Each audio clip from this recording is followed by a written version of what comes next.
Hello everybody, Dirk here from Chesty Trains.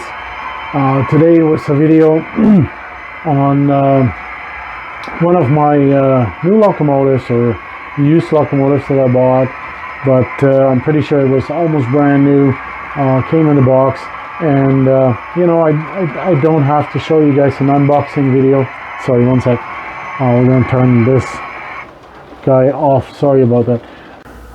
So yeah, so I wanted to show you guys the other nice thing about Roco in the Z21. I see so many videos about ACOS. I see people with their CS3 programming Roco locomotives with a Zemo decoder, complaining, you know, even with Railcom, they don't get all the function, you know, and why Roco is making such a cumbersome system, or why Roco has to be so different.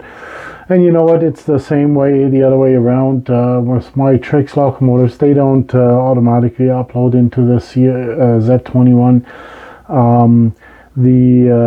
You know, the Markland stuff is not compatible like 100% just like that. The ESU locomotives decoders that are so fantastic, you know, they don't just go by magically and all the functions disappear, or the pictures disappear of what the locomotive looks like. No such thing, but you know, the Z21 has its own system of how to create a new locomotive, and I'm going to show you guys just how that's done, just real quick on this new locomotive, because that shows how easy one of those locomotives is created off the Roco, of the newer Rocos. I don't know how many years it goes back, but quite a few.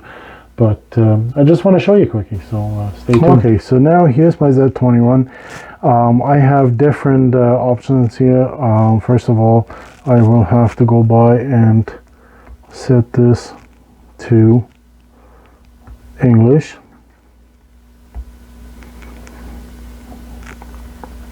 So now we have different options here, and one of them is obviously our vehicle list. And I go into the vehicle list, and I have the option here now in the vehicle list to program my locomotive. I have up there the function stuff and so, and all that stuff you can look up basically on the Roco videos that they have on the Z21.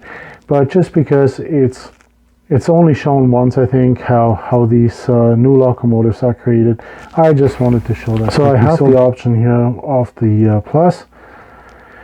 And I have a whole bunch of different things. I can add a loco manually, I can add a wagon, I can add an accessory and more stuff. So I can keep everything in here in my list here in the background, right? But I want to go now to the top one, which says actually locomotive download.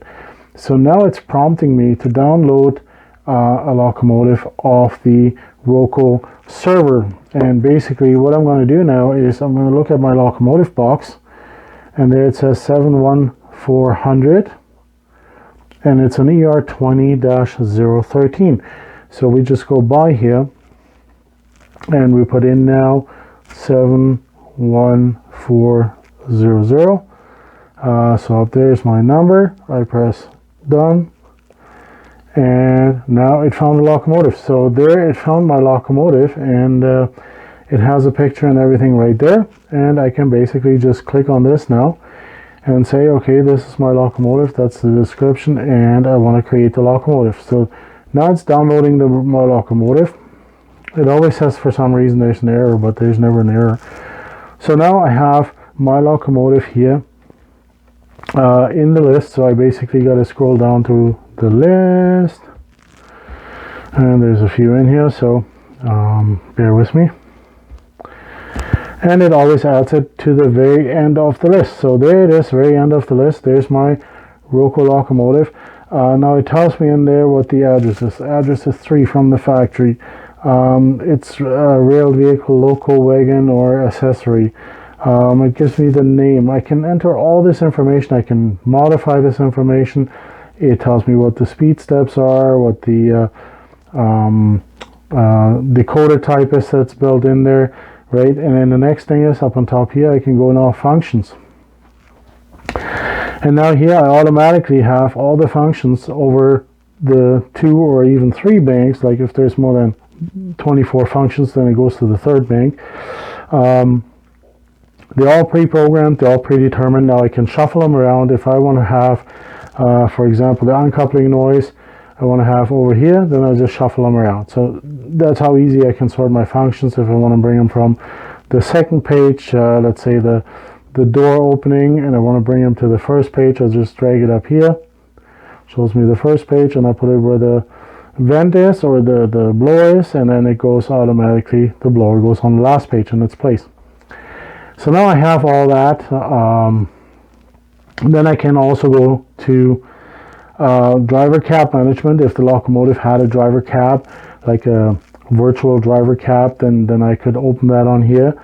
I can also set different things here. I can driving direction in multi-traction. I can reverse it, time capture, right? There's no entry, no traction entries available. And if it was a video loco, if it had a video camera inside, I could do that right here, configure it right here. Now obviously it's not a camera locomotive. Now I hit the wrong button, hang on. So I'm just gonna go back and switch my Wi-Fi back. Oh, no, I don't want to go to the printer. I want it to go to the Z21. So the Z21 is its own Wi-Fi network, of course, in my house. Cancel that one. Alright, now it's really... Alright, so it's connected to the Z21. I'm going back to vehicles. So I am... I gotta go back to my Locomotive. Down here. So there we go. I'm right now at this Locomotive. Now if I take the Locomotive, which is right over here, so oops, and we bring it over here onto the programming track.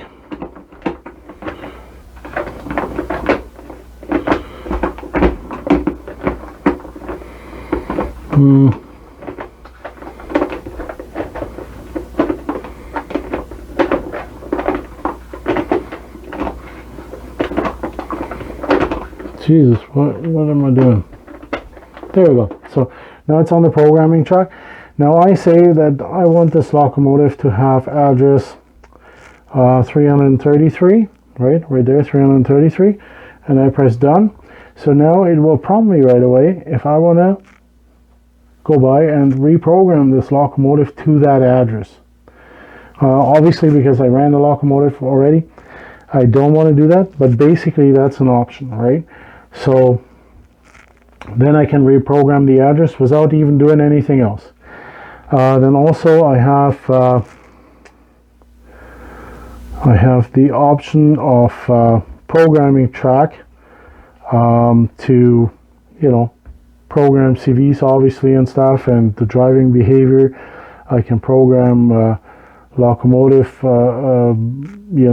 decoder types or whatever that are on the main track, or I can program stuff manually, right?